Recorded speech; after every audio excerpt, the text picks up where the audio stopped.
Hello, and welcome to the MMA Fighting UFC 226 morning weigh-ins.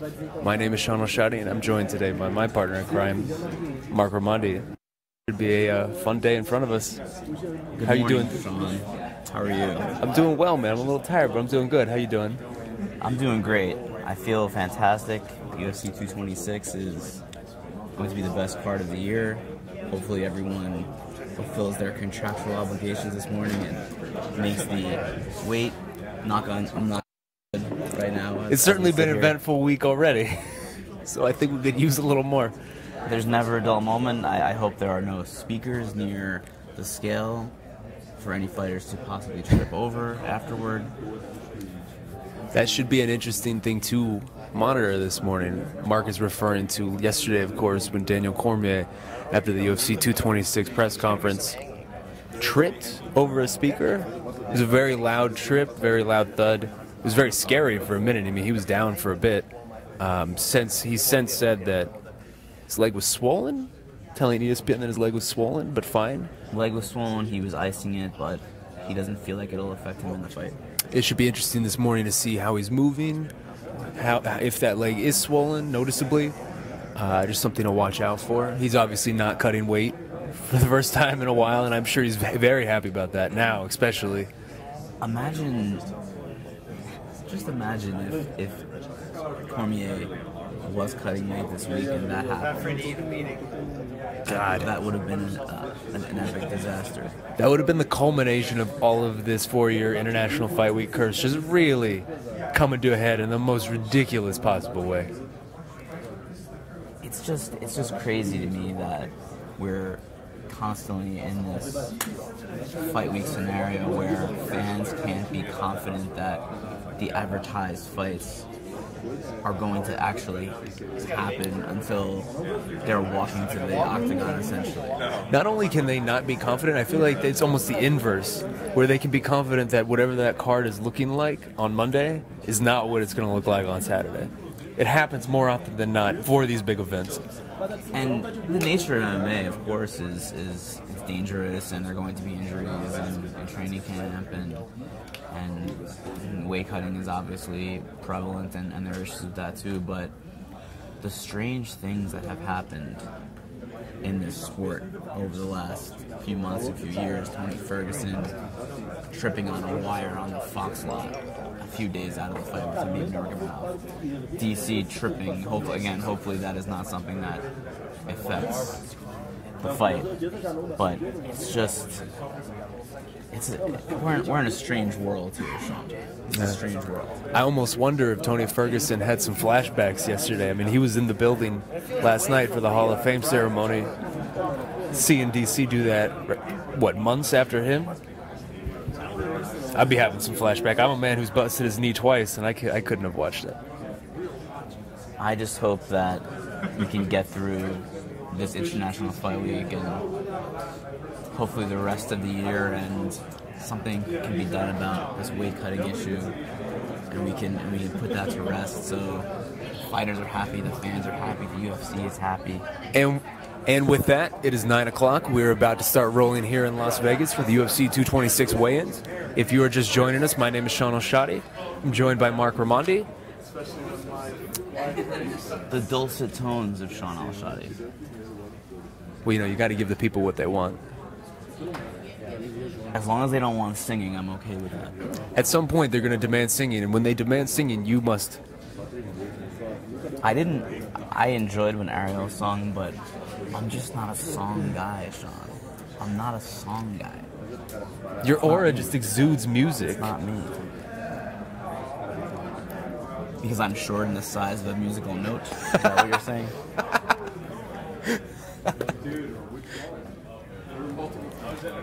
It looks like we're going to get started. We have the incomparable Bob Bennett, Executive Director of the Nevada Athletic Commission here. There's some buzzing about in the room next to us. Seems like there are fighters shuffling in.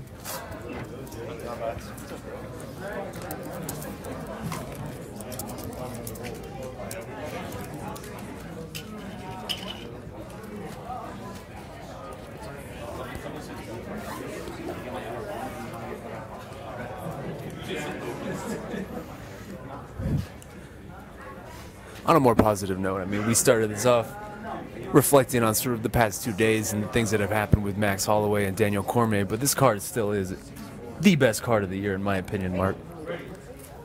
Oh, and we are rolling. Mike Perry is up first for the UFC 226 weigh-ins. Mike Perry fighting Paul Felder on Saturday night, short notice. A fight that was agreed to on Twitter, of all places.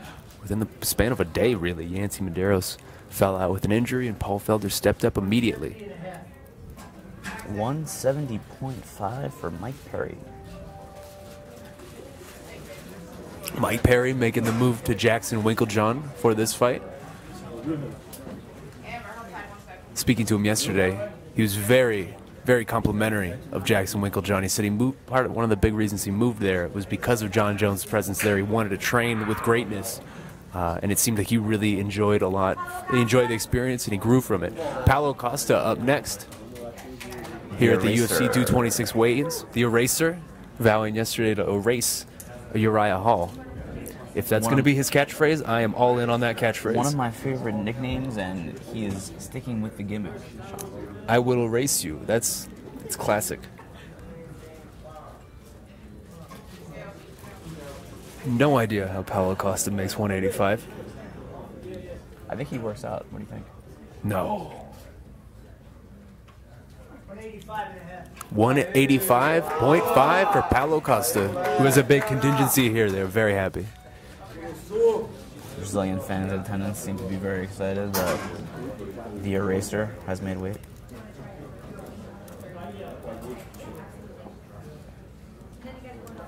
An objectively good-looking man, Sean O'Shadi. Oh, I think anybody who would argue otherwise is just a hater, frankly. That's just a fact. I'm just being objective.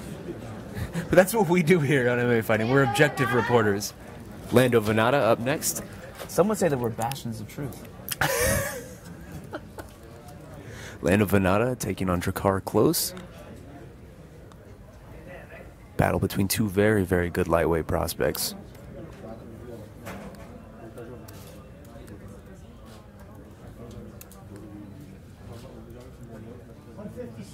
$156 for Lando Venata.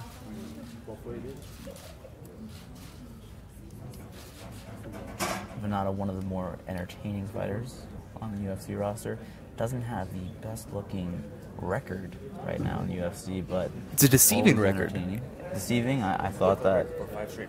That's true. Our cameraman Casey telling us he's going for the record for 5 straight bonuses. He already has 4 in his first 4 fights.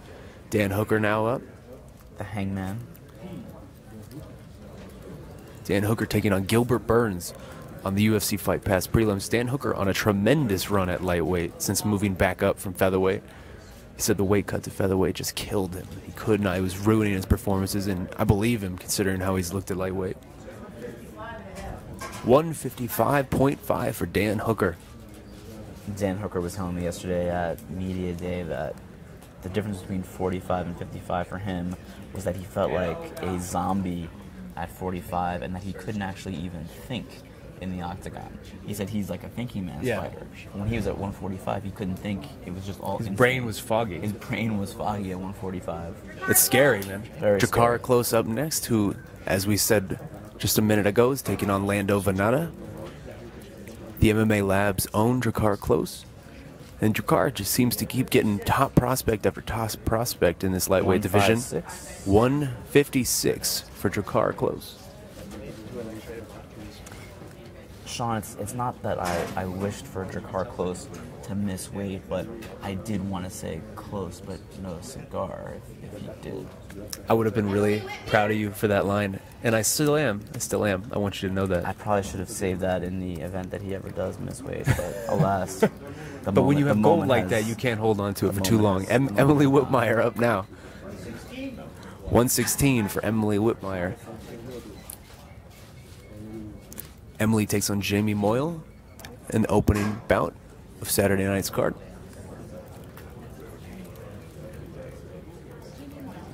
And here is Jaime Moil. And speak of the devil, Jaime Moil up next. She's a bit mischievous, but I wouldn't call her the devil, Sean. Love boat Jamie. Oh my God, Mark.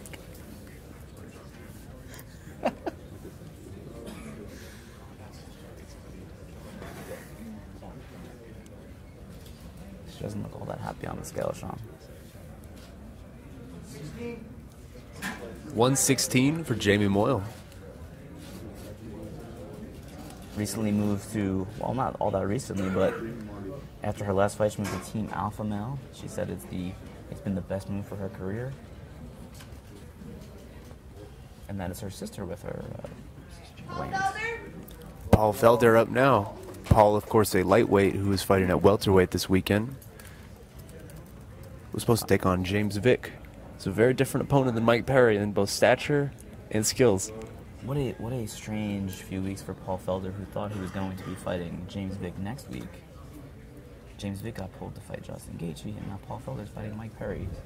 Mike Perry and he had a very, very intense stare down yesterday.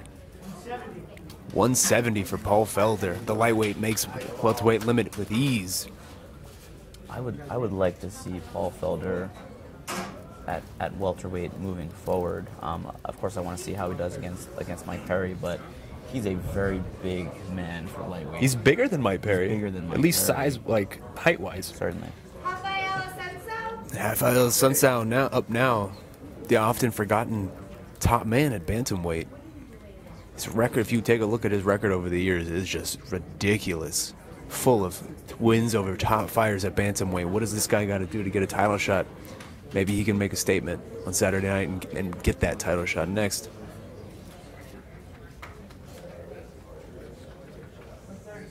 $136 for Rafael Sunsao. One of the more underrated fighters, I think, in all of the UFC. I would agree with that. Sunsao. He's, of course, taking on Rob Font on the Fox Sports 1 prelims. In his spare time, Rafael Sunsao races Porsches in Georgia. You know that, Sean? Oh, yeah? Races Porsches, yes. So does he just have a collection of Porsches? I think so, but I will look into that for you. Do the homework. I want you to get back to me on that. I will ask his manager, the Derek Lewis. tremendous Daniel Rubenstein. Tremendous. Derek Lewis up next, the Black Beast, who's now fighting the co-main event against Francis Ngannou. Lewis yesterday defending the honor of Popeye's Chicken. He felt like DC disrespected Popeye's Chicken.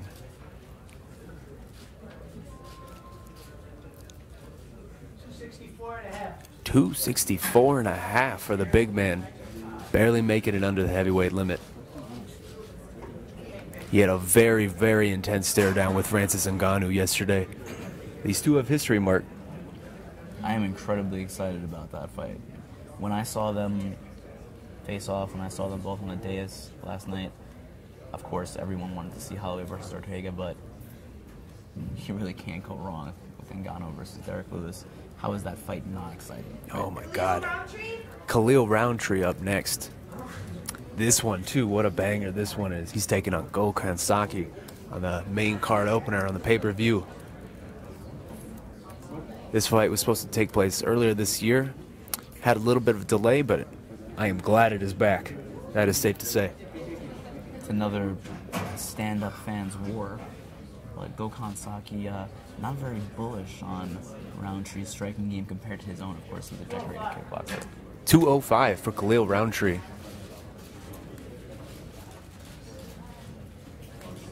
I cannot wait for that one. And we are just rolling here at the UFC 226 early weigh-ins. Keep it a nice pace, just like yesterday. Don't jinx it, Sean. Hey, that's what I do. Yesterday we were rolling. We had all but 3 fighters weigh in the first 29 minutes, and it still almost lasted the entire 2 hours. Max Griffin now in the room to weigh in. Max Griffin, who of course beat Mike Perry in his last fight, yet somehow still finds himself below Mike Perry on the card. I guess that's the way things work here. He's taking on Curtis Millander, who, I mean, this is a battle between extremely good welterweight prospects. Millander just destroyed Thiago Alves in his UFC debut. 170.5 for Max Griffin. Max Payne, as he likes to say. Indeed, after the video game, right? Or possibly after the early 90s WCW wrestler who went on to be Man Mountain Rock in WWF. Can you say that last name again? Man Mountain? Man Mountain Rock. That is 3 random words just thrown together, and I love it. It's almost like a Japanese pro wrestling. Very much so. I like it a lot. And speak of the devil, Gokhan Saki up next. Jose Youngs from Fanside appreciated my little input on the old Man Mountain reference? Obscure pro wrestling interest, reference there. Gokhan Saki! And I'm sure you heard that. There are several people here in support of Gokhan Saki, who again faces Khalil Roundtree this Saturday night on the pay-per-view opener. I have already said it twice, but I'm going to say it again. I cannot wait for this fight. I am so excited. 206 for Gokhan Saki. A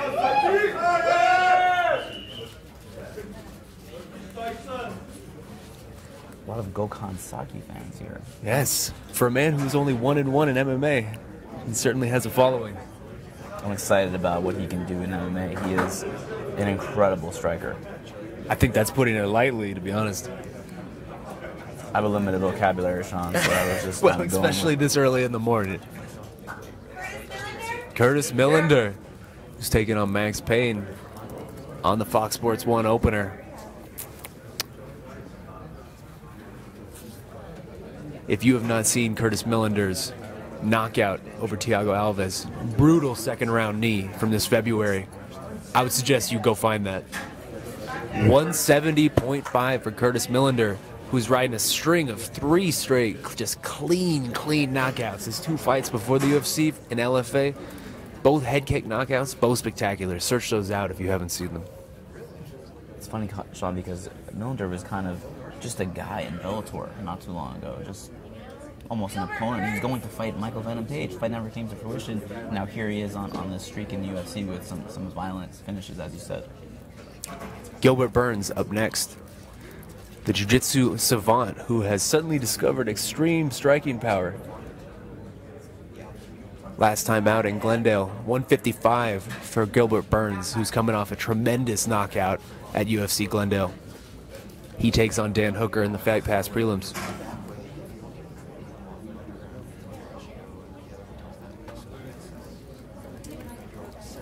We are really flying through here. I see a queue has formed in the room next to us with fighters waiting to weigh in.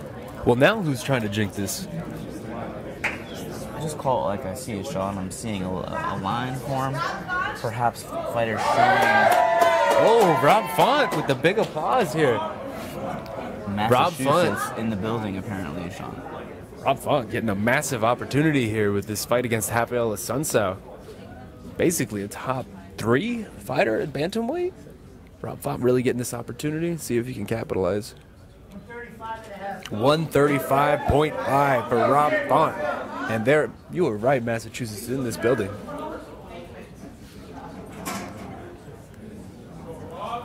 I feel like that New England scene, Sean, has really reached a new height recently with some of the fighters coming out of that area, the Massachusetts, Rhode Island area. Calvin Cater and his pet bird, of course, being one of those.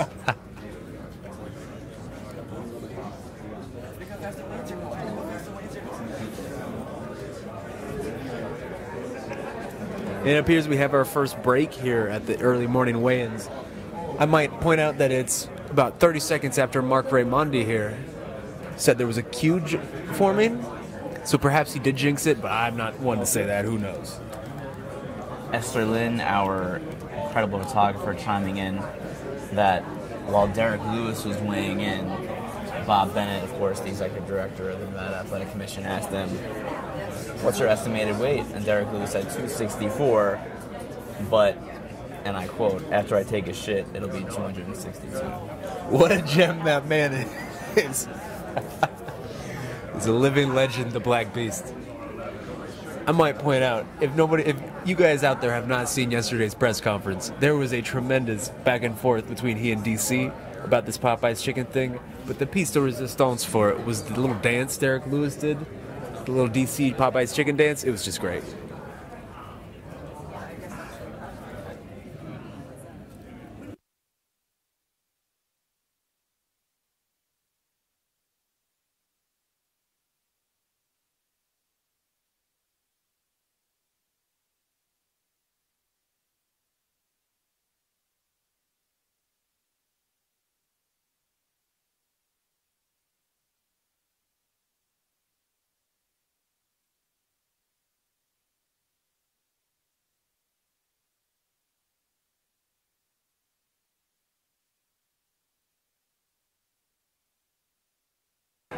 Do a recap.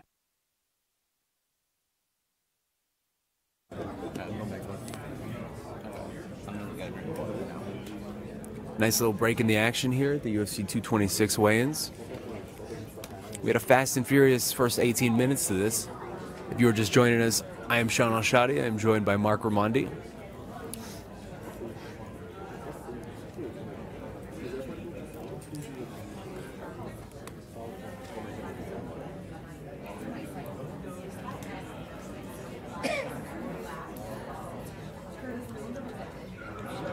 If I'm not mistaken, I believe we only have 6 fighters left. That is not bad with 18 minutes in.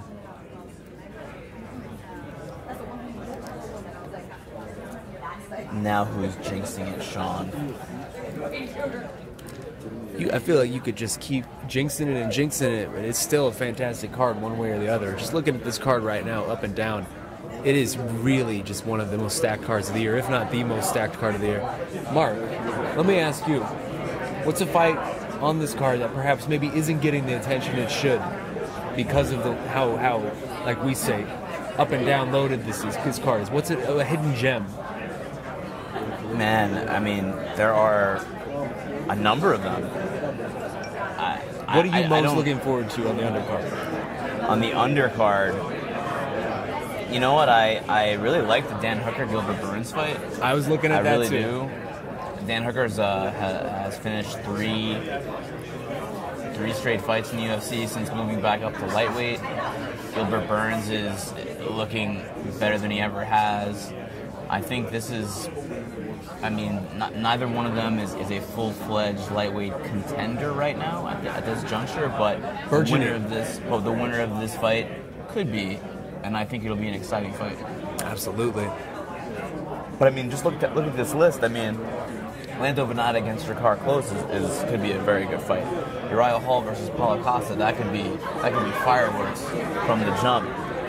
Curtis Millander versus Max Griffin, same thing. Both guys like to stand and bang, have power. You need to tune into this card from the jump. You need to tune in from the first fight. Yeah, you're not going wrong. You can't always say that about every UFC card, but in this case, that's an understatement. Even Jaime Moil versus Emily Wittmeyer is a very fascinating fight at 115. Wittmeyer making the drop down to 115. Said when she was at 125, she walked at 127. She cut 2 pounds. Oh, the big man in charge is up next. Daniel Cormier is in the building. DC, who took a scary fall yesterday after the UFC 226 press conference, is about to weigh in. Let's see how he's moving. DC appears to be walking well. Certainly a different DC at heavyweight than 205. The return of DC to heavyweight. I believe he said 246. 246. 246 for Daniel Cormier.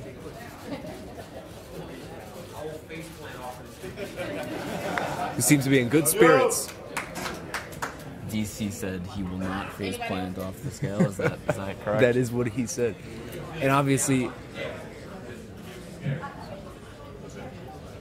taking a look from our perspective, it doesn't seem as if any part of his leg is particularly swollen, or at least more so than anything else. But obviously that is as well. Yeah, obviously that's just a layman diagnosis. I have no idea. I'm just making an observation, but I guess I'm just hoping for the best, because I'm so looking forward to that. DC at heavyweight. If any new MMA fans haven't seen it, he is just a supreme destroyer at heavyweight. What he did to some of those guys, and very early in his career too, is just tremendous. I had a conversation with Leandro Vieira, DC's Brazilian Jiu-Jitsu coach, longtime coach, and also the gentleman who got tossed on his head Wednesday at open workouts.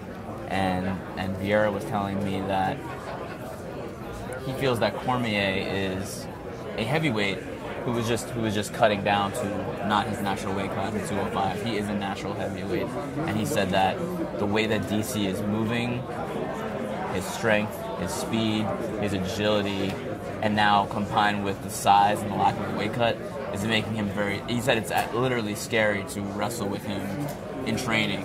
Where like literally scary. He's that good right now, that explosive. I actually heard similar from a fellow member of DC's crew, speaking to his nutritionist, Tyler Minton. Tyler said he was just blown away when he first saw DC moving around this week at heavyweight. He said it was just a completely different person than the man he's used to seeing at 205. At the open workouts, Vieira was saying that... Oof, he did not. He had a rough time. Vieira was telling me that normally DC builds up to the more high-impact throws and takedowns. There was no build-up this time on Wednesday open workouts. It was big takedown after big takedown after big throw after big takedown. And Vieira in the middle was thinking to himself, like, oh, I guess there's no build-up. And wondering himself, wait, if this is how he's throwing me in the beginning, what is the grand finale going to be like? And the grand finale was, of course, him getting thrown on his head by accident. He's okay, though. He said his neck was a little bit sore yesterday, but he's going to be all right. He's alive, he said. I'm alive. If any of you out there haven't seen that, check the MMA Fighting Twitter. There is our cameraman, Casey, did an excellent slow-mo of that spike, and it is legitimately scary for half a second. Scary also for him. Vieira said when he watched it back and saw the slow-mo himself, he was like, wow, that was scary to watch. That's me in that clip.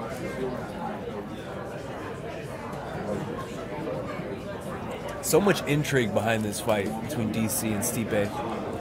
DC is, 5 years older than he was, 4 years older than it was the last time he fought at heavyweight.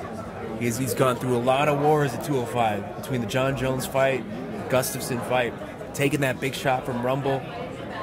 He's taken some damage, but he's also a more experienced fighter, and he said that this week. He didn't, basically, he was saying that when he was at heavyweight, he didn't train nearly to the degree that he should have, and he didn't even realize that until he had to do all that work to stay down at 205. And now that he's done that and come back up, he realizes how much he was leaving on the table. Also worth noting that DC has a fantastic chin at 205. At heavyweight, you figure it'll be even better. Of course, the opponents will be bigger and there'll be more power behind their punches and kicks, but DC withstood Rumble's power at 205. It bodes well for him against Miocic, who also has great power, but you never know.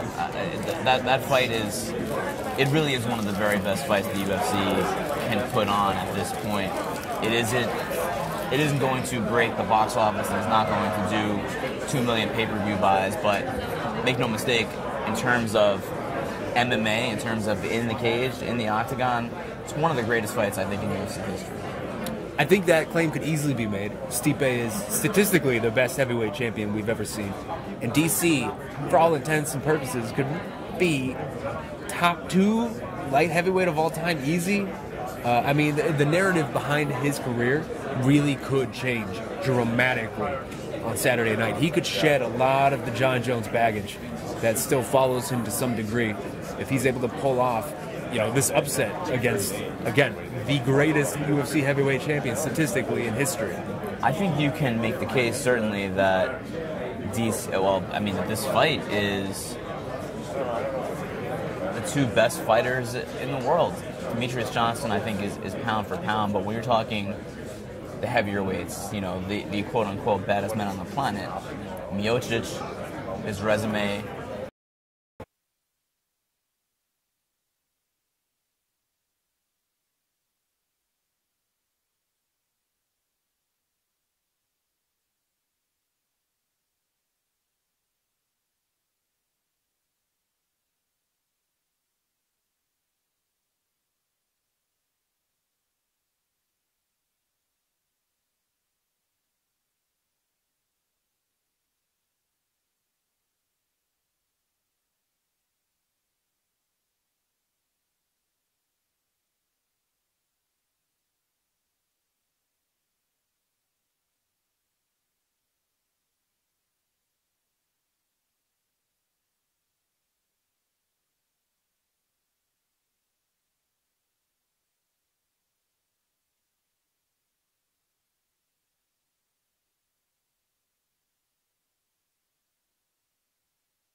Difficulties. We're currently working through them.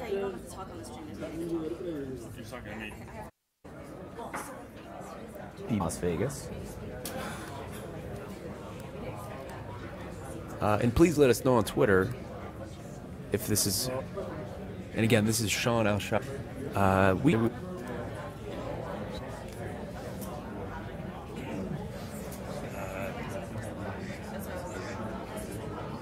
Yeah, I guess it was in, but then it was out again.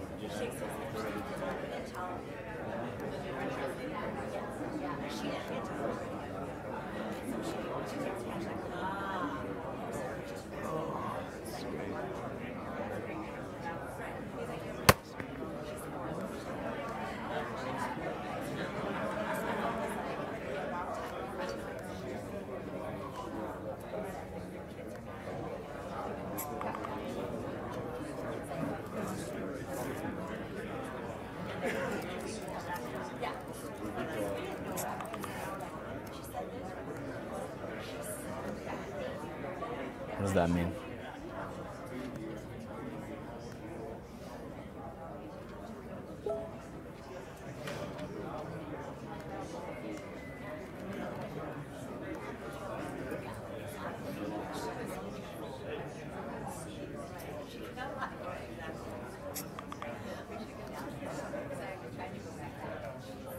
All right. Apparently we're back. Allegedly. Sean, what do you think? 246 pounds for Daniel Cormier. Too much? Or do you think that's right, spot on for where he should be at this weight class? Well, first of all, apologies for the delay. Hopefully we've gotten these issues fixed and it's going to be fine. The 246 for DC is actually right around where he was for his best fights at heavyweight. You look at the Josh Barnett fight, you look at the Bigfoot Silva fight, he was always right around that 240 range. And he was telling us earlier this week that that's really where he settled into a nice groove and started to feel really alive and powerful at that range. Yeah, and I think, as he was saying, early in training camp, he was feeling a little bit heavy, was afraid that he might have been too heavy and that he wanted to kind of trim some of that weight. But then it started to get better. It looks like Michael Chiesa has arrived here. Michael Chiesa? Up next on the scale, he's taking on Anthony Pettis on the UFC 226 pay-per-view card.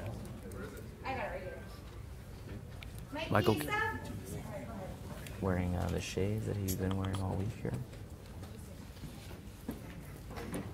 Chiesa bringing out the towel. He has a very big weight cut always.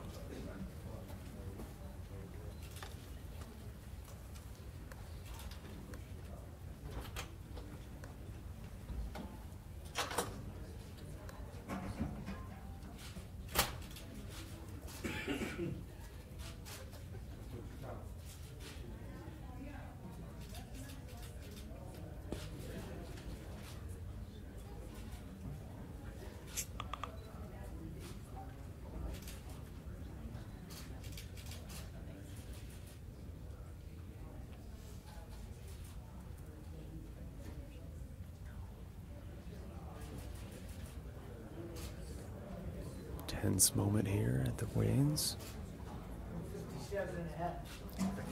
157.5 for Michael Chiesa. Chiesa is 1.5 pounds overweight for his fight with Anthony Pettis. Michael Chiesa announces that this will be his last fight at lightweight.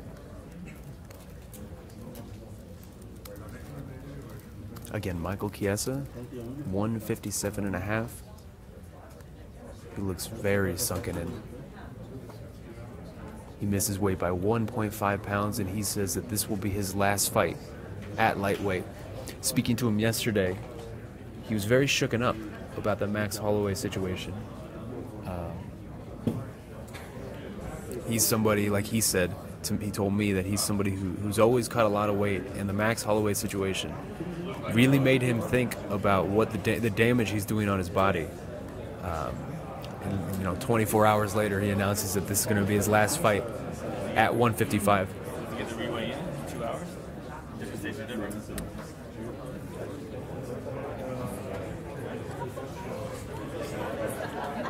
So we have our first miss of the morning. If you are just joining us, Michael Chiesa, 1.5 pounds over for his lightweight contest against Anthony Pettis. And he did not look like he was having a good morning. He looked in really rough shape, Mark. Yeah, not great. And again, he has been very open about how big his weight cut is and saying things like, well, I know that I should probably be at 170, but I'm in this weight class. I'm doing well in this weight class. I'm winning fights, and kind of get stuck, in that, when you're just a win or two away from a title shot in a weight class, you don't want to upset the apple cart and move up, and then you don't know where you stand in the weight class. You basically have to restart your whole climb at that point. And what's it taken for Mike at this point? How many years to get to this point? It's tough, and it's fans always criticize fighters who miss weight, but the more times you try to hit that number, and if it's a big weight cut like Chiesa has, the harder it gets. It's not just a cliche. It's true. It really is true. The more times you do it, the more times you deplete your body, the more times you dehydrate yourself severely, the more difficult it gets. And I think just that accumulation is adding up for Chiesa. Perhaps that's also something that Max Holloway is going through. He has a gigantic weight cut too. I don't know if what happened earlier this week has to do with that at all. It's just some people have speculated that it has. His team is saying it was not that at all. It was concussions, but concussion-like symptoms. But these are all things. It looks like Chris Costello from the UFC is going to have an announcement. Chiesa will not be weighing in again. That will be his official weight. 157.5 will be his weight. The upside for Michael Chiesa, if he does move to welterweight, speaking to him yesterday, he was telling me that this isn't something he was particularly proud of at all, but he is bigger than a lot of the welterweights he trains with, so he will be properly sized in that division. He's not going to be undersized at 170 when he does make that move for his next fight.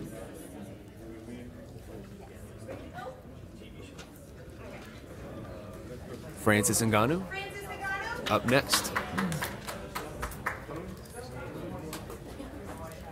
What a contrast going from someone who struggled so much to make weight to a heavyweight who's having himself a good old time this morning.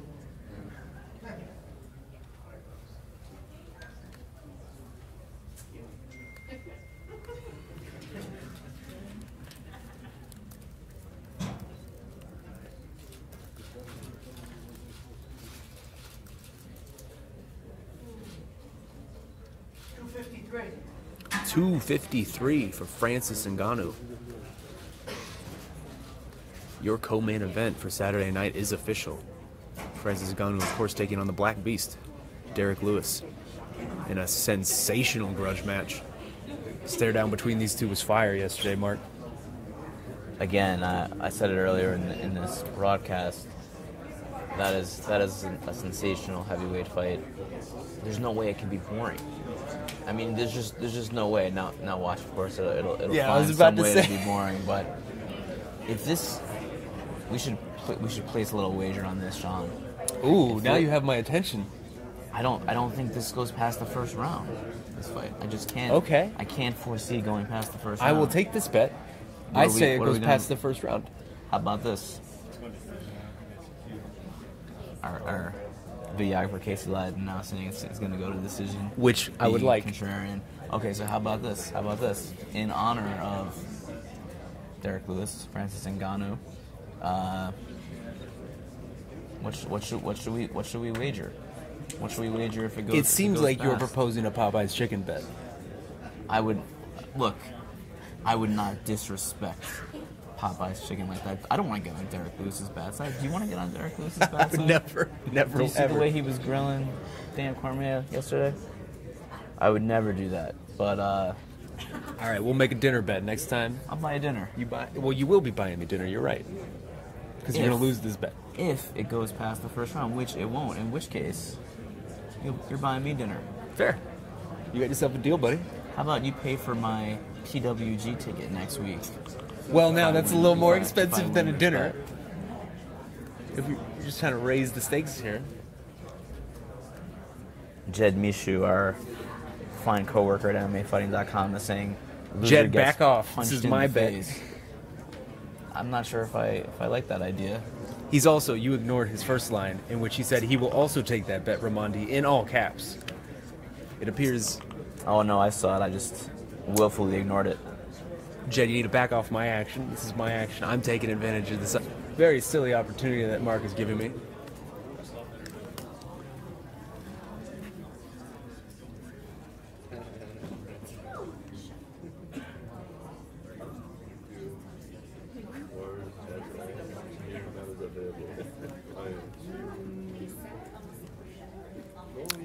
Oh, we have a Twitter suggestion on this bet that piques my interest, I'm not gonna lie.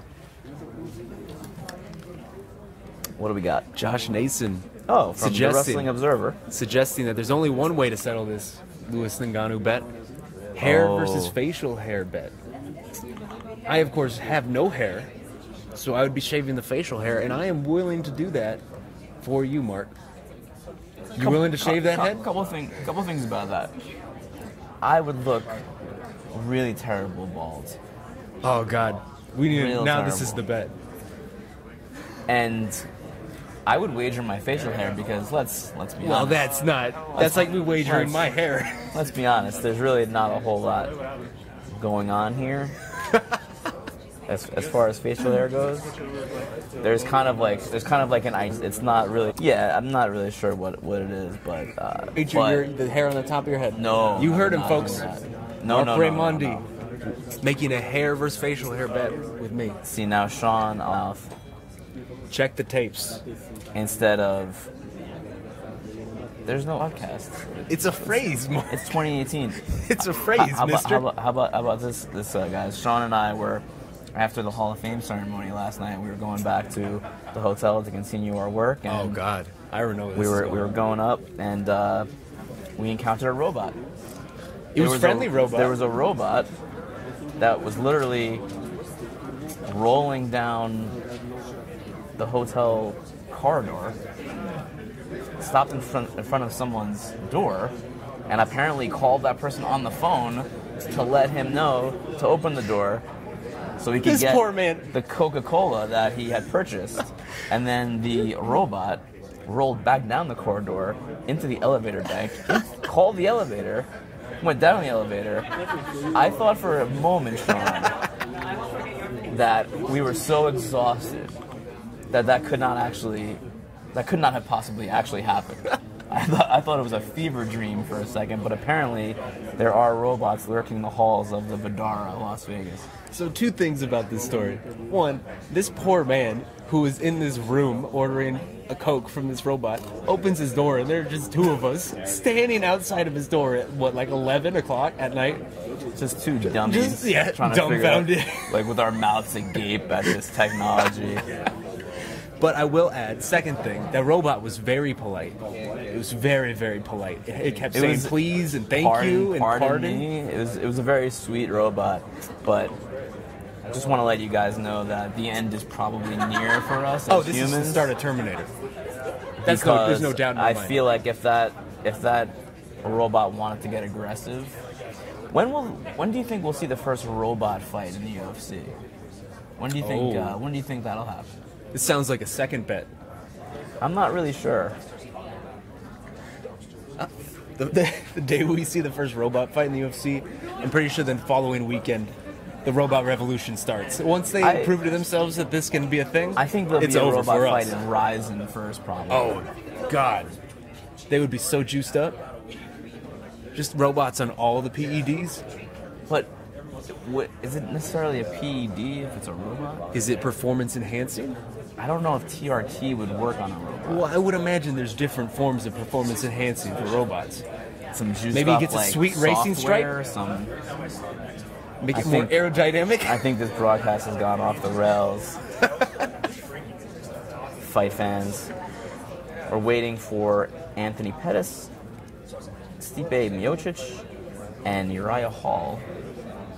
Correct? Correct. Three left, and I'm not sure if we picked this up earlier when the broadcast went down for a little bit, but Uriah Hall had that very scary weight cut earlier this year in January, collapsed in the elevator, went to the hospital, said later on that he had a mini heart attack, might have had a seizure.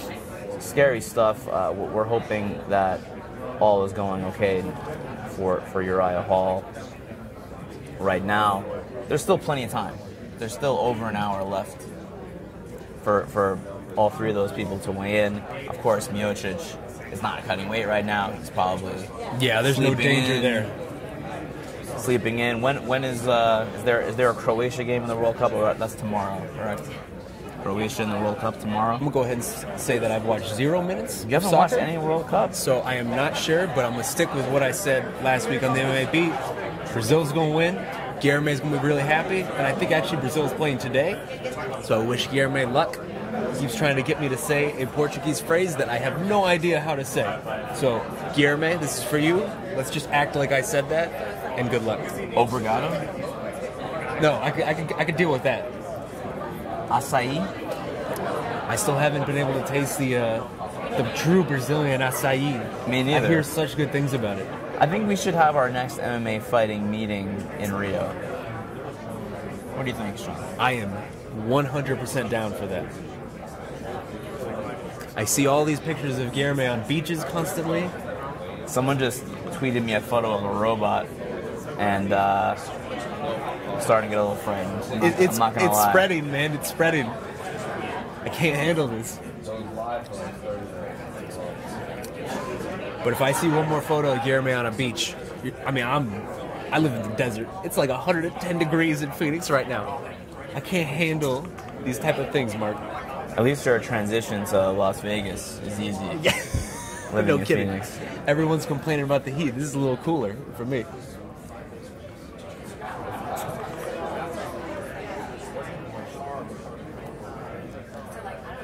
How much do you think Stipe Miocic will weigh in at? It's usually around 240-ish, right? Do you think Cormier will actually weigh more than Miocic? That's an interesting proposition. I don't know. It might. Did not see that one coming, necessarily. Dana White did. He was predicting that DC was going to come in DC was right around that limit. Yeah. 265.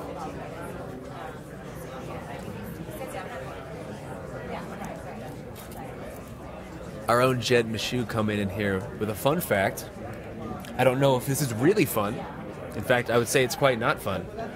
But this is actually 5 years ago to the day that Chris Weidman knocked out Anderson Silva in Las Vegas.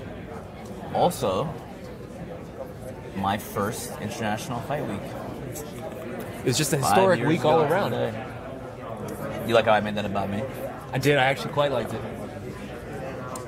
You beat me by 1 year. My first international fight week was the following year, which was UFC 189. 175 was the next year. That was Weidman versus Machida and Ronda Rousey right. versus Alexis Davis. You are right. And yes, they had the Jose Young's coming in to remind us of the awful thing that happened the day after I was BJ versus Frankie my memory 3 at featherweight. God, let's never think about that again. Speaking of BJ, though, we did talk to him last night at the UFC Hall of Fame ceremony. He's almost like a proud papa at this point, sort of with all the rise of Hawaiian MMA in this game. Obviously, Max Holloway's situation is scary, but you look all throughout Hawaiian MMA, it's really on the come up, and all of those fighters speak of BJ with such reverence. You saw it last week with the video, or the behind the scenes video. Our own E.K.C. Leiden, filmed with Alima-Lei McFarland. She lit up when she saw BJ Penn in the crowd for her fight. Hawaiian MMA has, it's arguably better than it's ever been. There's not that big star at this point the way that BJ Penn was as far as a draw goes, but I think it's getting there. Holloway, of course, leading the way, but Brad Tavares is headlining by the way, there is a fight card tonight. Brad Tavares headlining against Israel Adesanya, the Tough 27 finale. The aforementioned Alima-Lei McFarland and Bellator. Yancy Medeiros, Rachel Ostovich is fighting tonight on the Tough finale. It is a really, really good time for Hawaiian MMA. In multiple organizations, there are a lot of Hawaiian. For a small state, a small group of islands, there's a lot of representation there in mixed martial arts. Just scrap, brother. That was awful. Yeah, I would one for advise accents, but I'm just gonna keep on trying. Well, we appreciate your initiative, Sean. I'm gonna do accents. You sing. We're just gonna drown everything out. I already told you that there will be. Like I said, it's not that I'm against singing. I'm gonna get you to sing. I don't know if they'll be singing.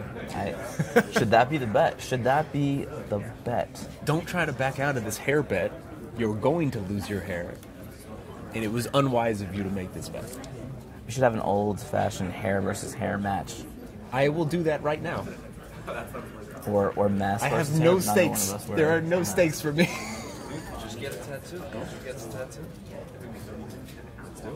Jose Young's from Fanside is suggesting that one of us gets a tattoo if we lose this bet, and I'm not sure if that's a commitment that I'm ready to make. Oh, we have a surprise here today. Alexander Volkov coming in as a backup fighter to weigh in for the main event. Did not know that he was. I'm going to go ahead and guess that he probably didn't have to cut any weight. So he's kind of just getting a free weekend in Vegas. 236. 236 for Alexander Volkov, the backup for Saturday night's main event. So I'm just going to go ahead and assume, as Casey just told me, that we have Volkov versus Brian Ortega is on for Saturday night. And that is, of course, not at all happening. That is, of course, just a silly joke, Sean. It was a bad one, too. But I'm just full of those. I thought I had the market cornered on bad jokes on this broadcast, but congratulations. You got the market cornered on puns. Bad puns.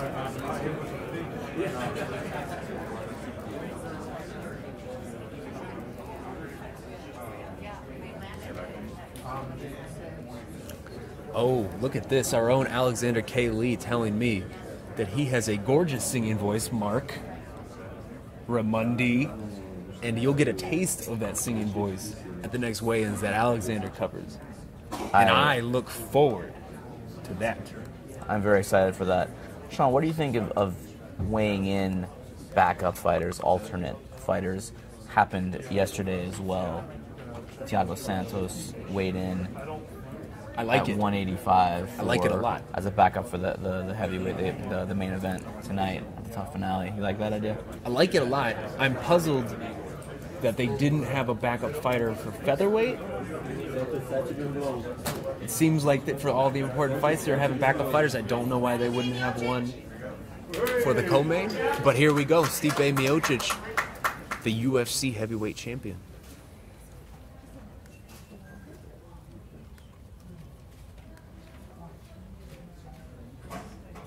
Daniel Cormier. Daniel Cormier weighing more than the heavyweight champion.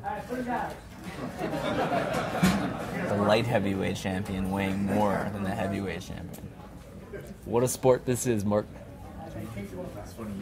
Doesn't get any better.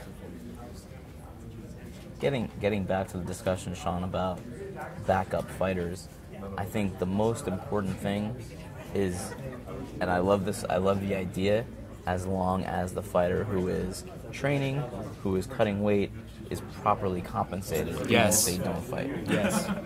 That is an important factor in this. I would agree with you.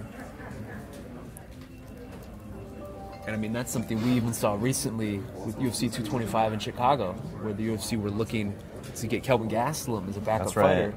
And then, according to Kelvin, those talks just sort of fell apart once the issue of pay came up. And it's fair. Yes. If you're going to be here, cutting weight, preparing theoretically for a fight, you should be compensated for your time. That shouldn't be pro bono. I mean, in many ways, when the UFC pays fighters who come in to compete in the octagon, a lot of that is also, I mean, it has to be considered pay for all the time they put in training and in the weight cut and in the preparation, because they're not just getting, I mean, the work that fighters do does not begin and end once they step in through those cage doors. It starts well before that. So you can make a very good case that number, that figure, that fight purse that they get is for that whole stretch, not just the fight. Absolutely. And that's why you always hear some fans say, well, you know, they made six figures for 20 minutes of work. And it's just, that's so disingenuous, really, because it's not 20 minutes of work. 20 minutes plus 8 weeks, a brutal weight cut, reading a lot of crappy things on their social media from fans. And so let's see. Who do we have left? I believe we just have Anthony Pettis and Uriah Hall left to weigh in. 2 people left. We have about an hour. I am Sean Al-Shadi. I am joined by Mark Raimondi. This is the UFC 226 official weigh-ins, if you are just joining us. If you missed it earlier, everything has been smooth sailing today with the exception of Michael Chiesa, lightweight contender who missed weight by 1.5 pounds and announced afterwards that this will be his final fight at lightweight. And this is not surprising. Just speaking to Chiesa yesterday, he was concerned about Max Holloway. Max Holloway also has a big weight cut, and it made Chiesa reflect on his own weight cut. And he said to me that he almost wishes he could go up to welterweight, but he felt stuck at lightweight because he has put in all that time and that work. But he will be moving to welterweight now, moving forward. And I think that's a good idea. Health is paramount in this sport, and you know what? Like we were talking about earlier, Sean, about Dan Hooker going up to lightweight from featherweight. Maybe it ends up Michael Chiesa is a better fighter at 170. He's a very good fighter at 155. Maybe he ends up being better at 170. Absolutely. I mean, I don't think that's out of the question at all. He was telling me that he's bigger than most of the welterweights he trains with. And can you imagine with what an already successful fighter like that would look like if he's not just utterly destroying his body to get down to this weight that is obviously very, very difficult for him? One of the things that fighters always say when they move up is that at the lower weight class, they spend so much time depleting themselves and dieting down to reach that weight that they're not spending enough time actually training and preparing for the fight. They're working harder at losing the weight than they are at polishing their skills and doing the training that is needed to really excel. And that could be the case with Michael Chiesa. He's training here in Las Vegas. He has the UFC Performance Institute where he can get on a great strength and conditioning program and really be a decently sized physical 170. I mean, the guy is a very skilled fighter, and I would love to see him, and it looks like we will see him at a more healthy, manageable weight. Absolutely.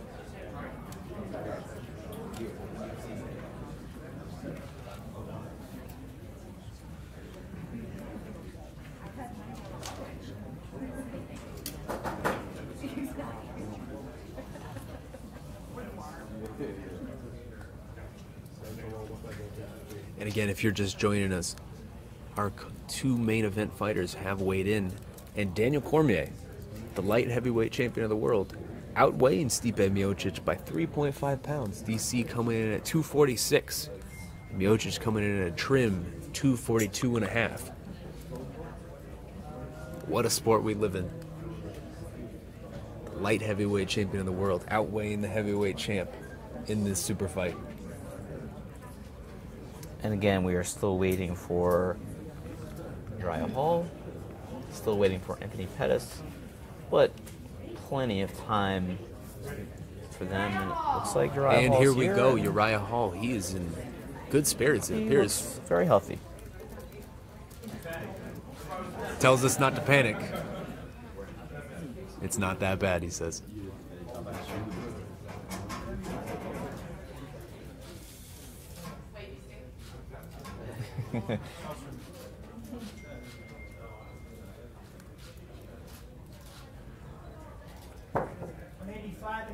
$185.5 for Uriah Hall, who makes weight for his middleweight fight against Paulo Costa.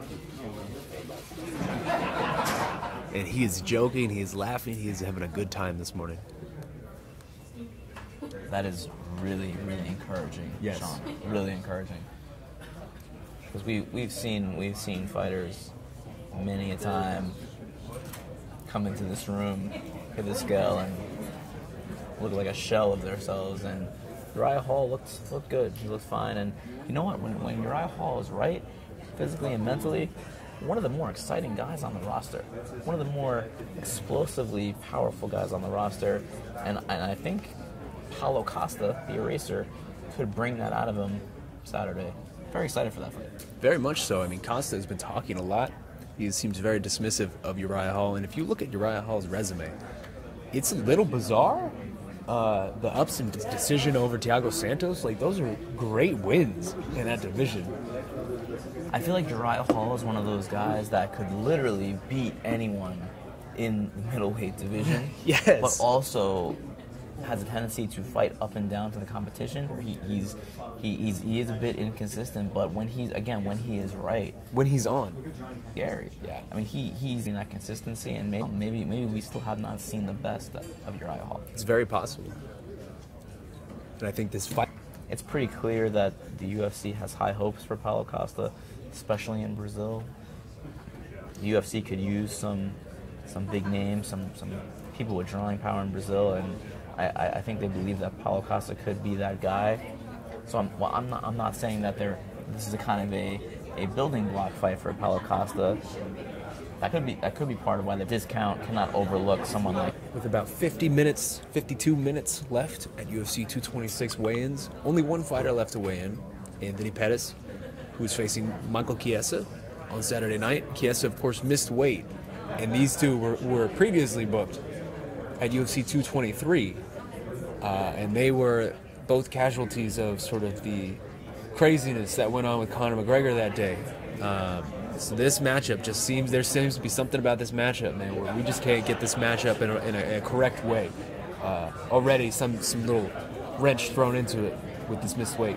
Well, hopefully we do still get to see it Anthony Pettis has not weighed in yet, and then hopefully that will happen, and then it'll be kind of on Pettis to see if he still wants to take the fight against Michael Chiesa. We don't know for sure if it will happen. Anthony Pettis, he found himself in a very similar situation last time out too, at 23, where he was having to make a decision on weigh-in day whether he was going to fight the next day with the whole Khabib situation. So it's just never easy in this sport, is it, Mark? These Fridays, these Fridays before Saturday fight nights on big cards always seem to have some kind of strange wrinkle, some kind of controversy, some kind of something that directly affects how the fight card shapes up the next day. So far, so good right now, with the exception of Chiesa, but it's early. Yeah. It's early. There are speakers all over and cords all over this hotel. You never know what could happen.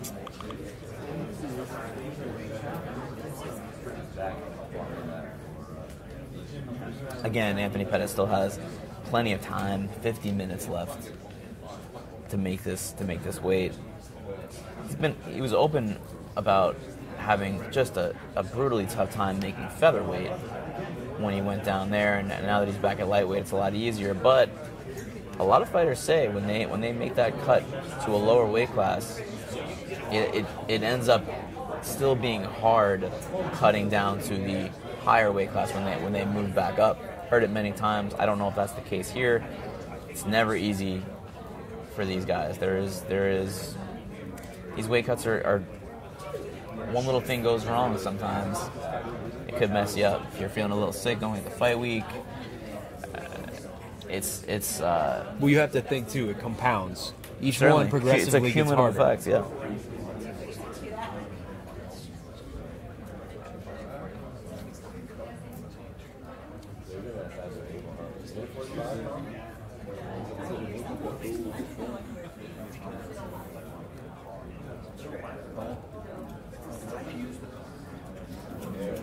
And again, if you're just joining us, I am Sean Alshadi. I'm joined by Mark Raimondi.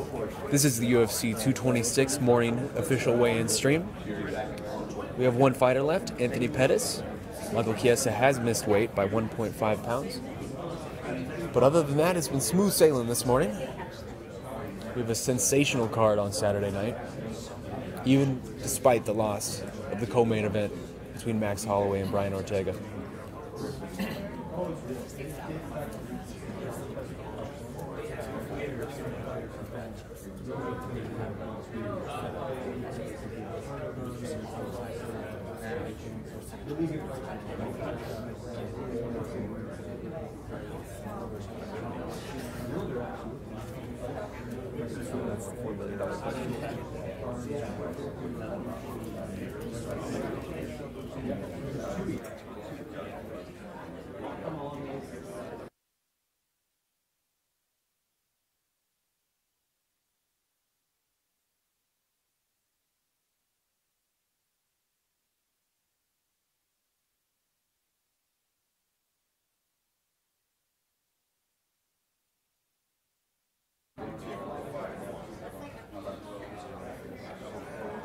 Sean, I have a question for you.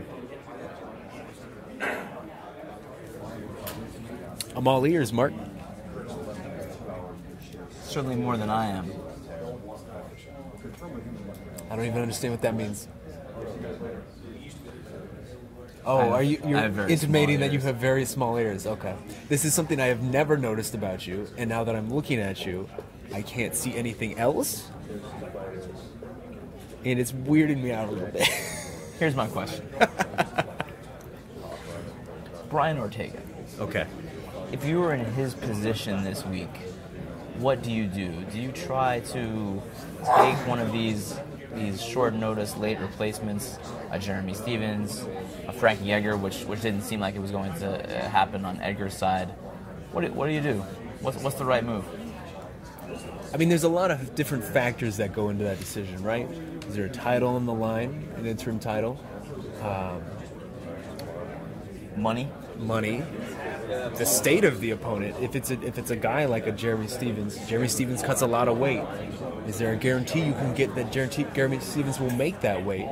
Because otherwise, you may get in a situation where Jeremy Stephens is forced to cut weight over the span of 3 days. Maybe he misses by a couple pounds, and you're almost forced to continue to fight him despite him being overweight. There's so many factors that play into this. Also, you have to think, Brian Ortega has spent the better part of, 4 months thinking about a fight with Max Holloway, preparing for a fight with Max Holloway, training and game planning for a fight with Max Holloway. What is there to gain other than money, I guess, a paycheck, by taking a fight against someone else 2 days out and having to completely rewrap your mind around that? Yeah, it's a tough one, and hearing fans boo at the idea of Ortega not wanting to fight a short notice opponent was kind of disheartening yesterday at the press conference, because these fighters are human beings and they're professional athletes, and they're not action figures. They're not video game characters where you just select them at the start screen and they go and fight. That's not how it goes. Like you said, there was a long preparation for Brian Ortega, who, by the way, none of this is his fault.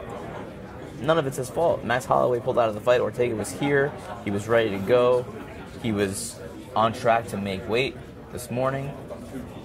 Max Holloway pulled out of the fight with concussion-like symptoms, which is very frightening. And again, we wish Max well this week and beyond.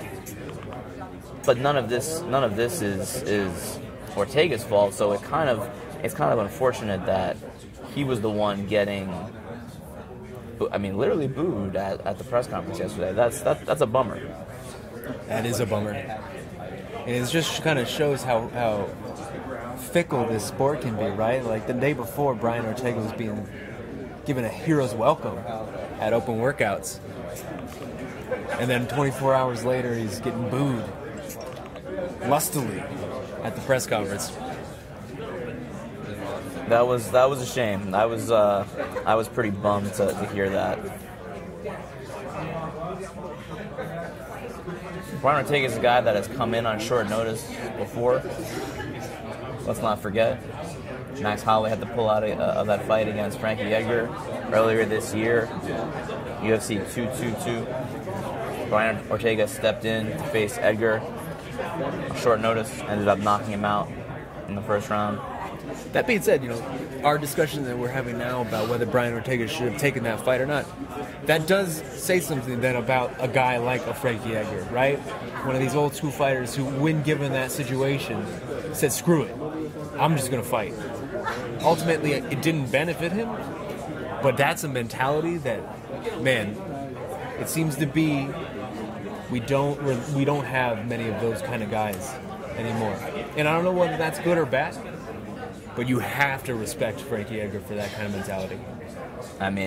How can you not respect Frankie Edgar for everything he's done in his career? And how about this? Gets knocked out, turns around, a couple months later, comes back, fights Cub Swanson, and also one of the best fighters at 145, beats him in a complete performance after getting knocked out 2 months earlier. Not only that, but was willing to take this fight on 3 days' notice. He was. He obviously wasn't able to. He wouldn't have been able to be medically cleared. Before there was a brief window on Wednesday night where that looked like a very real possibility that Frankie Edgar could have taken this fight. They don't really make him much like Frankie Edgar. They never did, and there aren't any more now. But Edgar is he's a throwback. He's just a gritty, tough guy who, by the way, was the lightweight champion, walking around probably at like 157, 160. Yeah. When you talk about weight cutting and the benefits of not cutting all that weight, example A is Frankie Edgar, who was beating guys like Gray Maynard, who were probably, knowing what we know now about how all this works, was probably a good 20 pounds heavier than him in those fights. And even at 45, Frankie Edgar is not the biggest guy. He is probably closer to the weight of 35ers in the UFC. Most 135-pounders are probably walk at around the same weight and around the same height as Frankie Edgar, still excelling at these higher weight classes. And I think, and I'm not a doctor, I'm not a scientist, I'm barely Breaking a journalist, news here. barely a journalist. I think that his longevity, still being in prime form at his age now in his mid-30s, I see where you're going. He has not had that cumulative damage of those bad weight cuts, and he can still fight at a very high level and turn around and fight Swanson again 2 months later and win that fight. He doesn't have those drastic cuts that every single time take a little something from you. The lesson, as always respect the answer. Always. First ballot Hall of Famer. I mean, put him in tomorrow. I mean, that's what I think. One of the best to ever do it.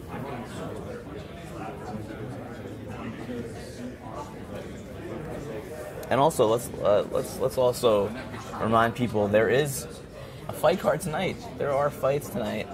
Main event, very intriguing middleweight fight between Israel Adesanya and Brad Tavares. The tough finale, lightweight and featherweight finals will also be tonight. That really interesting women's flyweight fights. Roxanne Modafferi against Barb Ponchak, a rematch from I think 7 years ago. Two of like the greatest. I mean, two legendary names almost in women's fighting in that regard. It's certainly a nice warm-up. It's a nice warm-up for Saturday. And it's talking about that main event between Israel Adesanya and Brad Tavares. Adesanya is a guy who obviously the UFC has pinpointed as maybe a potential guy in this division to push and propel forward. And he already has his eyes on Saturday night. He hasn't even fought yet. And he's already got his eyes locked on that Uriah Hall versus Paulo Costa matchup. He says he wants the winner. Speaking yesterday of Paulo Costa had no idea, or at least intimated that he had no idea who Israel was. Maybe that's his own way of dismissing it. But Israel says he's going to try to be there and confront them after that fight, the winner. And Uriah Hall was talking a little bit of smack about Adesanya as well last week at the media day at the UFC PI. Israel Adesanya is someone who I was blown away about how comfortable he was yesterday at media day in front of the cameras, just holding court. I mean, he hasn't had a lot of opportunities to do that at this point on a stage like this. There were a lot of cameras there. It's International Fight Week. There's a lot of media here from all over the world, and did not miss a beat. Not at all. Possibly shocked some people in attendance with his liberal, casual use of the C word. Sean, how do you feel about Israel Adesanya's affinity for that word? Well, it's an interesting phrase to try to make as your catchphrase over in North America. Let's say that. I'm going to try to navigate these waters as delicately as I can on this family program this fine Friday morning. Although I will say he has developed a very nicely designed, catchy t-shirt to go along with this phrase that I really enjoy. So part of me is kind of hoping for the success of this. Although you spoke to Dan Hooker yesterday, who kind of put the kibosh on this and said this isn't really a thing, even over on that part of the world. This isn't. You tell the fans. Yes, Dan Hooker, who is Adesanya's teammate, said that they don't really say that word all that much in New Zealand, but to quote Dan Hooker, Adesanya is trying to make it a thing when it's really not. It might be a thing in Australia. I'm not sure. I'm not really sure what's happening down there in Australia, but I feel like I need to go check it out because there are people drinking beers out of shoes. There are people just dropping the C word. I'm glad you brought up the shoey on the reg. Because the shoey, if you people out there in MMA fighting world may not know this, but the shoey is a point of contention, a point of debate within the MMA fighting team itself. There are two factions. People who are down to try this shoey. I am involved in that faction, and people who are adamantly against it. And there is a constant war between them. And I would say Jed Meshew is probably the most vocal supporter of the shoey. And I just really think one day we all need to get together and try this. And I'm going to try to pressure you on air, Mark. Why can't you do the shoey with me?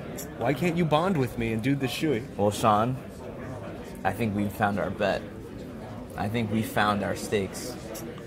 If Derek Lewis versus Francis Ngannou goes past the first round, I will do a shoey this weekend in Las Vegas. If Ngannou versus Lewis is finished within the first 5 minutes, you will do a shoey this weekend in Las Vegas. You got yourself a deal, small ears. This is happening. We're gonna shake on it right here. You guys can't see it, but we just had a party handshake. Oh my goodness! This is now I can't believe what you've done to yourself. This is now a thing. Willing to do it. Oh my God! I can't wait to see you get so grossed out doing this shoey. I might vomit. Oh God! Let me just circle back for a No. moment. Hold on. I'm not going back on the bet. I just want to make sure that this will have to happen once we're all done our work. Because I don't know. You don't want to pre-game for Saturday night? I just don't know who I will be post-shoey. Will I be a shoey guy after that? I don't know. So I want to make sure that all the work is done, everything is written, all the videos are up. Or maybe we'll just do it on the post-fight show on Saturday Just really night. break it out, you know? This is interesting, too, because I've only brought one pair of non-dress shoes, so like casual shoes I don't care getting messed up with beer in them, and they are very heavily worn. So that will be a thing. I'm feeling a little ill already. I'm feeling a little queasy just thinking about this idea. This was your idea. I'm not feeling too good. If I do say so myself, this is maybe the best idea that you have ever had. I'm really, really hoping this fight ends in the first round. I should have just shaved my head. What was I thinking?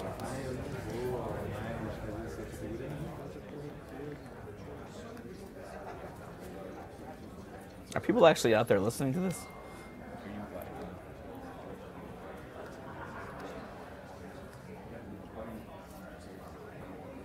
Lordy, I cannot wait for this.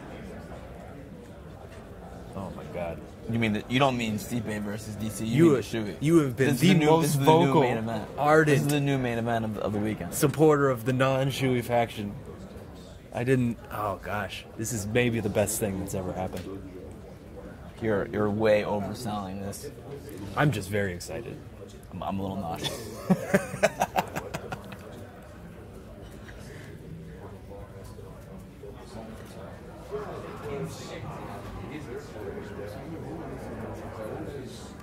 By the way, Sean, congratulations on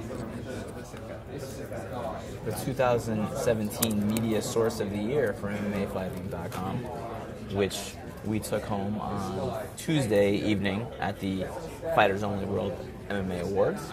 It's our third in a row, 4 out of 5. And that's a big thank you to all the fans out there, the MMA fighting fans, loyal readers, supporters. We can't thank you enough for that. We certainly don't take it for granted, and it's always an honor every time. It never, and people were joking, saying that you guys know you're gonna win. No, we honestly, it's something that we take for granted, right? It's never something that we assume, and we appreciate it every single time. And it's important. It's important to thank you guys for those votes and that recognition. We don't do it for the awards, Sean. We don't do it for that. We do it for the shoeys. we do it because we love the work, and we want to provide the best possible coverage, the most honest coverage, the most objective coverage to you guys. And I think that's the last we'll say about us winning awards on this broadcast, because our videographer Casey Lyden has been calling himself an award winner this entire week. So 3-time award winner. Someone asked me on Twitter regarding the shoey, with or without the spit.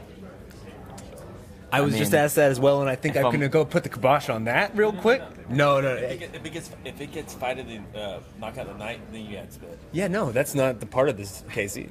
So thank you for your input, but I'm going to go ahead and turn back this way. I'm a 3-time award winner, so you got to take my chance. This will not be a spit shoe. Like I said, these shoes, if I am doing them, will be heavily worn for years. I don't need some spit along with them. They got to be in Reeboks, first of all. You find me some Reeboks. I don't happen to own any. That's my mistake.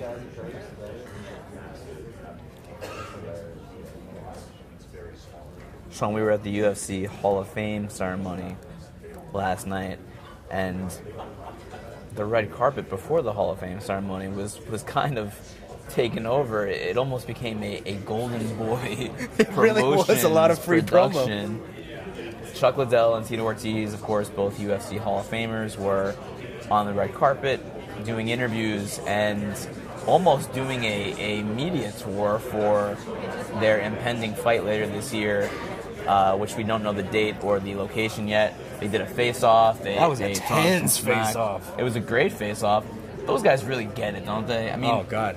They legitimately don't like each other. That is for certain, but They know how to. Both of them know how to promote a fight, do they not? I wasn't even remotely interested in that fight, and I haven't been for months. But I'm not gonna lie, being a foot away from that face-off, Chuck Liddell with that look in his eye is still a thing, man.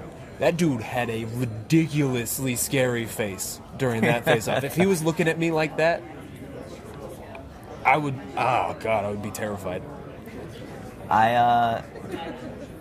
I tend to agree with you. I'm surely going to watch the fight. There's no doubt about it, and I bet I will probably. I can see myself getting excited for it during the build-up that week, and I know a lot of fans are kind of crapping on it, but they're all going to watch. But they're probably all going to watch. I have mixed feelings about it because, look. As long as it's safe, as long as they pass all their medicals and they're both healthy going into the fight, I think they're both at a very similar level. You know what I mean? It's not like Chuck Liddell is going out there and fighting a top 5. You mean he's not fighting John Jones like he wants to? Yeah, not like Tito Ortiz is going out there and fighting a top 205-pounder. They're both older. They're both. Chuck Liddell is coming off a much longer layoff, but again, I don't mind it in that context. And the name of the game in this business, in MMA, is to get people to buy, to get people to watch, and if that. And that's kind of what BJ Penn was saying last night too, right? He said if they're gonna make money doing this, I'm proud of them because that is the name of the game. Chuck Liddell had a job at the UFC, which he thought was gonna be for life. Yeah. And ended up getting laid off a couple years ago, and fighting is his means to make money. It's hard to tell someone, hey, sorry, that job that you had for X amount of years, we don't want you to do that anymore. Okay, well that's great. It's great for your input, fans, but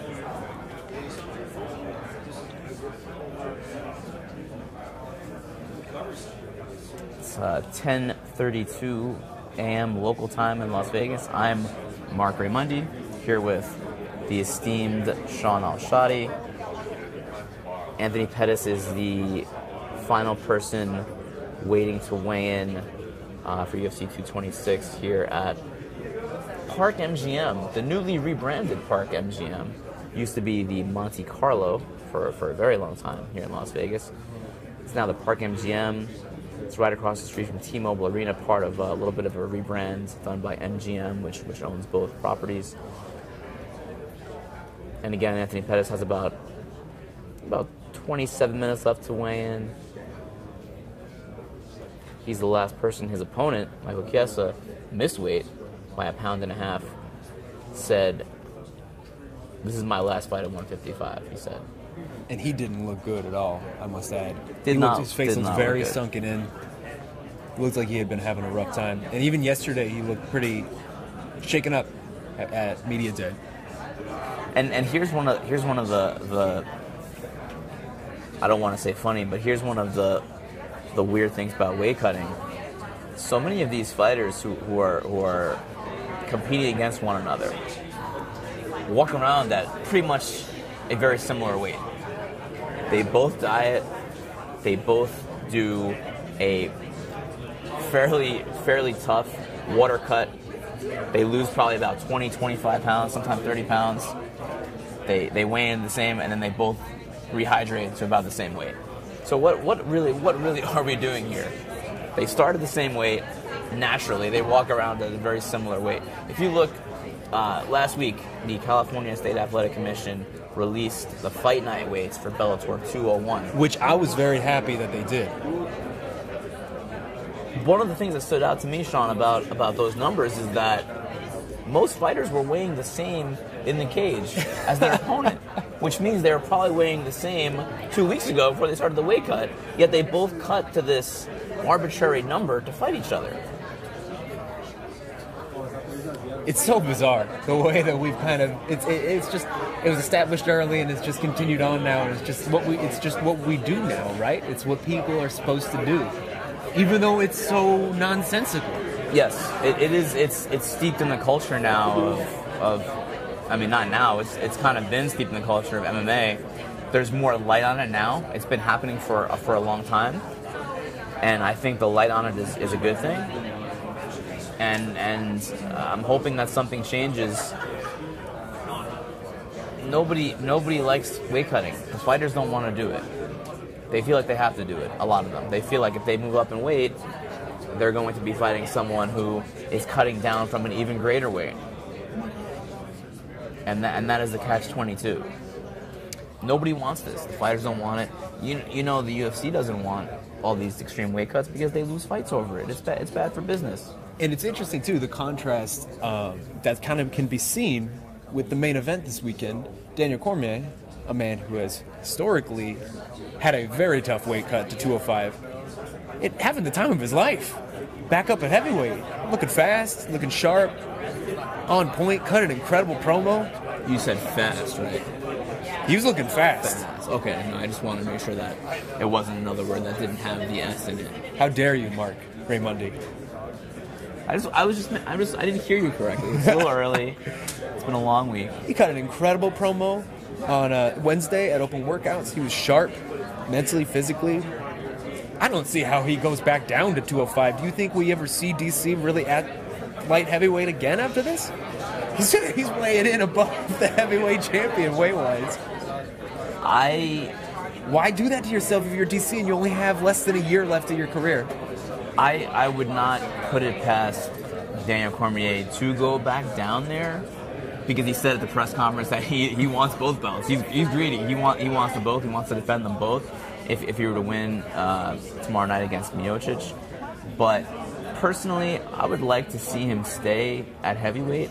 He's only got a few more fights left. Two at most. I know that he has said, I believe he said it on Ariel Helwani's show on ESPN. You remember that guy, right? Oh, yes.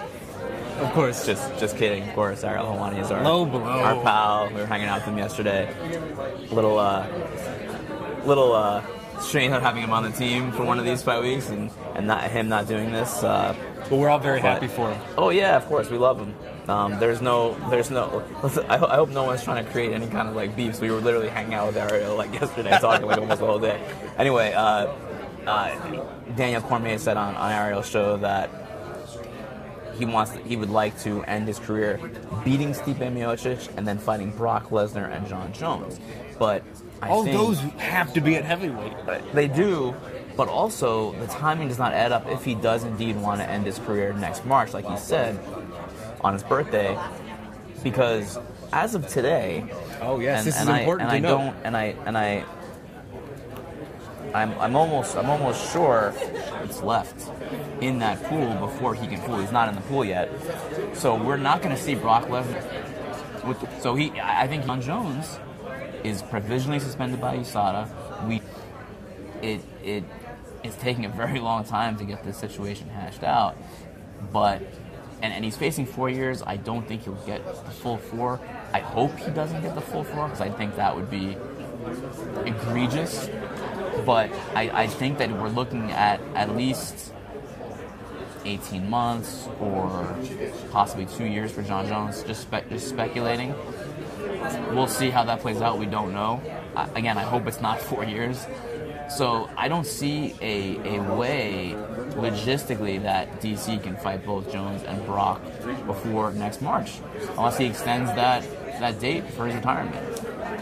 And he may say what he says, but I think if he did get that chance, say he fights Brock at the end of this year, and then gets a chance to fight Jon maybe in the summer, and it's already on the books, I would really wonder how hard it would be for him to turn that down. It would be very difficult, but DC is a man of his word. He's a man of principle, and he set that date. And if it wouldn't be like him to set a very it's a very firm date. It's his birthday, but money can talk. But you know what? I think for DC, of course, there's nothing that can make him be quick and large sum of money that he could against Jon Jones or Brock Lesnar. But Daniel Cormier is a guy that has a very, very bright future in broadcasting. Yes, absolutely. Amazing analyst. He has a bright presence in broadcasting because he's doing it now. Color commentator for UFC broadcasts on pay-per-view and FS1.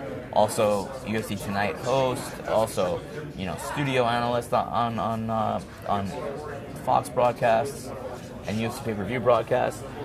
When the UFC moves over to ESPN in 2019, he certainly has a job. I would imagine that would be insane if he didn't. Daniel Cormier is not going anywhere. Yeah, and he is certainly. I would be stunned if he wasn't one of the first people that the UFC brings over. Don't forget, they will be doing the production on those ESPN shows, so they will be hiring the talent, the analysts, the hosts, etc. for many of these things, and it would be crazy if Daniel Cormier was not one of those people. And now, if you're just joining us, we have about 20 minutes left here at the UFC 226 morning weigh-ins. We have only one fighter left to weigh in. It is the former lightweight champion Anthony Pettis, who takes on Michael Chiesa. Chiesa, of course, missed weight earlier this morning, coming in 1.5 pounds over. Announced right afterwards that will be his last fight at lightweight. He'll be moving up to welterweight. And in the meantime, I want to bring up something regarding this shoey bet that we have, Mark. People on Twitter have been asking me, and it is an important point. We haven't forgotten about this important point that I think needs to be clarified out. What is your shoe size? Because this is not equivalent. This is not an important. I don't feel like this is equivalent. Well, I have a size 13 shoe. That's a very big shoe. There needs to be some kind of standard here. All right, we will definitely hammer out these very important provisions. Is it going to be our own shoe, or is it going to be a foreign shoe? Well, I'm not doing a shoe out of Casey's shoe, so I'm going to do it out of my shoe. Out of your own shoe. And how much beer actually goes in the shoe? We'll hammer out these details off air. Okay. It's a full beer, one beer. And a whole beer? Yes. Wait, you sipping beers? Whole beer. Like buying wine out of a shoe, man? Come on. Get the beer open, pour it in, drink it. This guy's crazy. He knows he's going to lose. He knows this fight's going to go the distance. Oh, Casey's over here chiding Mark Raimondi, who you guys may not be able to see him, but his head is in his hands right now. It seems as though he is admitting defeat. I will remind you that this was his idea, and I can't wait. But that is neither here nor there. We have about 17 minutes left. I can drink a whole beer out of a shoe? We have about 17 minutes left at the morning weigh-ins here. Just waiting on Anthony Pettis, who has missed weight in the past, but that was at featherweight. He's never missed weight at lightweight. He's not a particularly large lightweight. So we shall see. Hopefully everything is okay with Anthony. When was the last time both fighters missed weight? Does it count if both fighters missed weight, or is it? You have to wonder, too, if there may be the delay with Anthony is that perhaps there's negotiations going on for a catch weight or purse amounts or things like of that nature. Well, I hope that his management team and his coach are worrying more about that aspect of it than he is, because, you know, obviously he's probably in the process of making weight right now. About 16 minutes remaining. Who gets the fine if both fighters miss?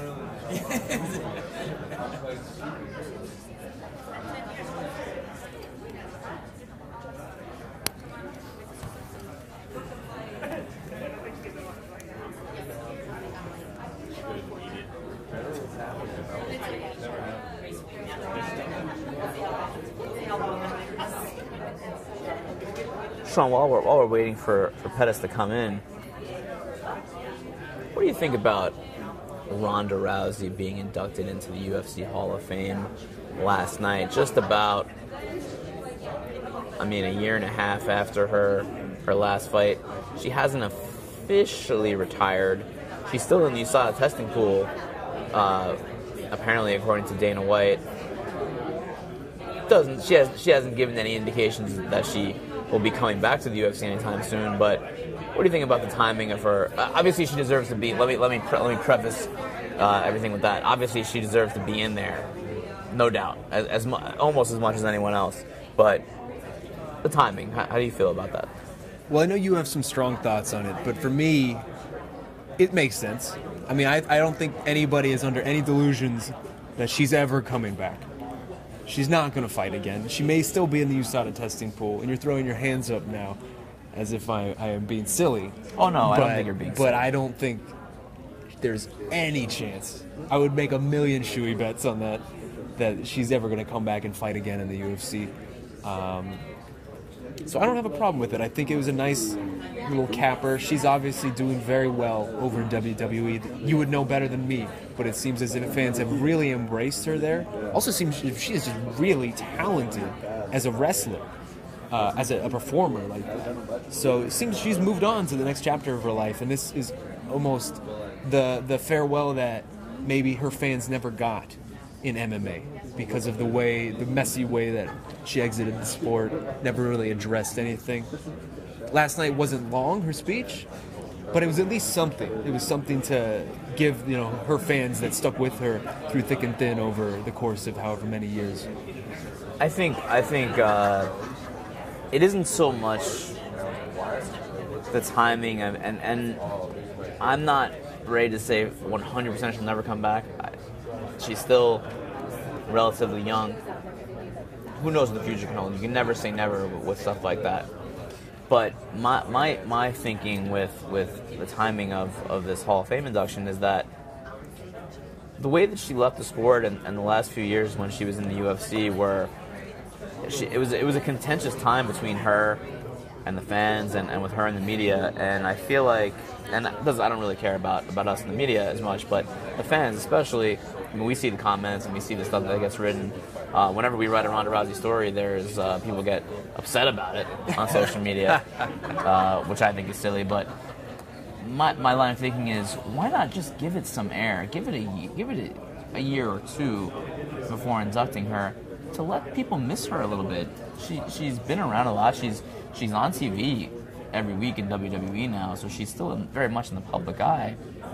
Why not just give it some time to breathe and let us appreciate her for what she did and not for how she left the sport. You know what I mean? There's a lot more good than bad when it comes to Ronda Rousey, but the bad stuff is kind of still fresh in people's minds. You know what I mean? And hey, maybe this was a way to maybe... It's like Johnny Hendricks, I'm saying, you know what I mean? Smooth over that bad stuff at least a little bit, Because you say she is still in the public eye, but yeah, in a nuanced way, because I don't watch WWE, so I never see her. I'm sure there is a large contingency of fans, especially because we read it on any comments on any Ronda article that don't watch WWE. So how much are they getting exposed to her? The common social MMA media. fan, I don't know how much the common MMA fan is following wrestling social accounts and things like that. I think there has been some distance for the MMA side of things. And again, if she's already committed to this next chapter of her career, I don't have any issue with it. Now, That's if you're fair. just joining us, we have about 10 minutes left here at the morning weigh-ins. The clock is starting to be felt. We're waiting on Anthony Pettis to weigh in for his lightweight fight against Michael Chiesa. It appears as if Anthony is here. Yeah.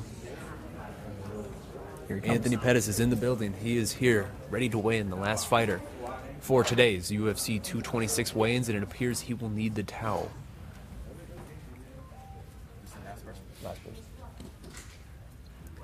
Anthony Pettis coming out with the towel.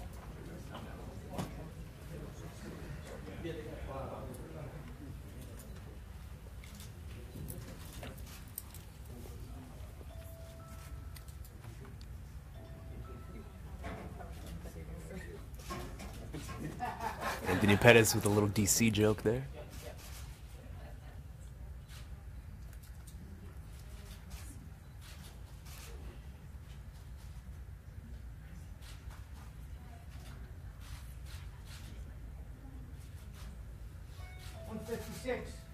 $156 for Anthony Pettis. He gets in under the lightweight limit. He's a very happy man about that.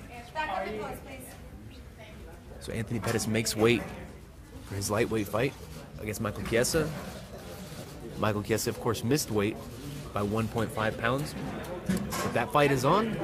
We'll get the details for you about how this is going to play out, fines, how things are going to happen, whether how much of Chiesa's I can't speak all of a sudden, how much of Chiesa's purse Pettis will get. But in the meantime, that wraps up today's UFC 226 weigh-ins. Daniel Cormier, Stipe Miocic both made weight for their main event fight, and we are locked and loaded for Saturday night. Thank you so much for joining us today on today's broadcast. One more time, I am Sean Oshadi. I have been joined by Mark Raimondi. It has been fun. Mark, you going to say anything for the loyal fans? I was waiting for you to finish, Sean. Okay, Casey I'm interrupted actually me. just Casey interrupted me. I'm very sorry. frightened about this shoe. Sorry, it's just hit me. I love how frightened you are. It is making my feeling a day little better. ill. But in all seriousness, this was fun, Sean. We should do it again soon. Perhaps on a Wednesday morning. Something called a live You chat. know what? Maybe that sounds like a really cool idea. We're going to have to talk about that. Yeah. We're going to have to figure out those details. I think that might be an interesting idea. We'll wrap it up because Casey's giving us the wrap sign. In the Probably meantime, wants to strangle us. thank you so much again for joining us on today's MMA Fighting live stream. We have fights tonight, the tough finale. In the meantime, enjoy your day. Thanks, guys.